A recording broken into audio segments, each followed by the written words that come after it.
entire process from the start next time. Instead of seeming hesitant like I expected, he readily agreed. It took another couple years before I realized that Mr. Taylor must have known all along that I'd be good at cleaning the remnants of dead bodies. He'd wanted me to walk in that night and find him and his partners. It chilled me to the bone sometimes to think about the fact that had my reaction been different than it was, who knows what would have happened.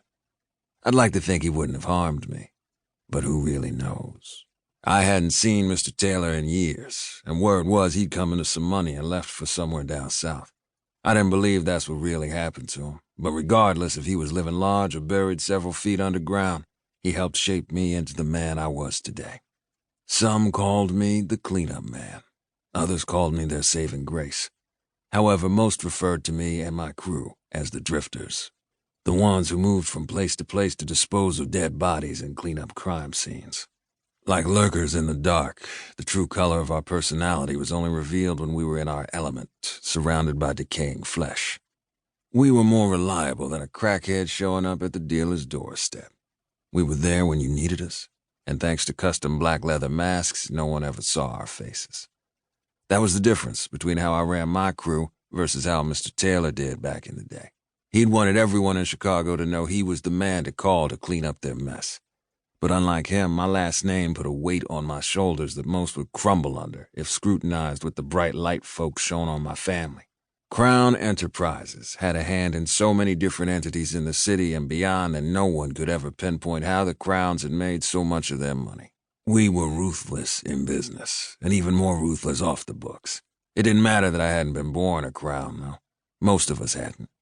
Yet my family wasn't the only reason I kept my shit under wraps.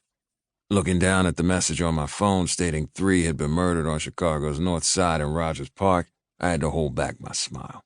Contrary to what some may think about the man behind the mask, I didn't enjoy hearing that another life was taken, for whatever the cause may be. For me, the reason I smiled when my broker sent me a message about a cleaning job was simple. I loved to clean shit up. Accepting the job was a no-brainer, so I shot the message back quickly stating I'd be there in 20 minutes. According to the news this morning, several large cities hit a record number of murders last night, Chicago included. But those were only the ones the public knew about. The city was changing, hell, the nation was changing. Folks didn't know who to trust, and those in power to make a difference were scared to push the limit in fear for their own life or the lives of their loved ones being taken without just cause. My team was spread across Illinois and Indiana on jobs, so today I was on my own for another couple hours, unless I talked Creed or Hollis into meeting me to offer some assistance.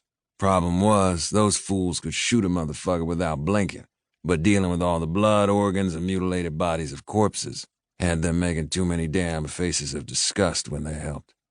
Farrell was too well known in the streets, so we kept him away from the shit I did. My other siblings were irrelevant when it came to this mess since they had more public-facing jobs and they weren't in Chicago right now no way, which only left Jedediah, the one who was even more numb to dead bodies than I was. I knew he was my best bet at not spending too long on today's job, but he'd just gotten back from a 6-day mission that I didn't even want to know the details on. Jedediah was the enforcer in the family and the one that was often sent to inflict the fear of God on our enemies, and make sure our frenemies knew not to fuck us over. In a lot of ways, I guess he and I shared a special bond because we handled the messy shit that our siblings didn't want to deal with. Problem today was, Jedediah had a certain process he followed to decompress after a job, and if you fucked with his process, you'd regret it. The motherfucker already didn't talk that much, but when he was in a mood, we all had to steer clear of him. Now that he was older, he was a little better at handling shit, but back in the day, more than a few dead bodies turned up when Jedediah popped off in a way only he could. Silent and cold-blooded. Once I was in my car headed to the location, I called Jedediah. I figured it may go to voicemail, but he answered on the 4th ring. "Hello?" I said when I was met with silence and not even a damn hello. "Jay, you there?" "Talk." I got straight to the point. 3 bodies in Rogers Park need handling. My team is booked. Can you spare a couple hours? "No." His answer was so quick I almost didn't catch it. "Bruh, the owner of the home is returning in 3 hours. You know I need more time than that." "You've disposed of 5 bodies in less than an hour." "You good?" He wasn't lying, but I reminded him that I'm thorough, and if that job would have allotted more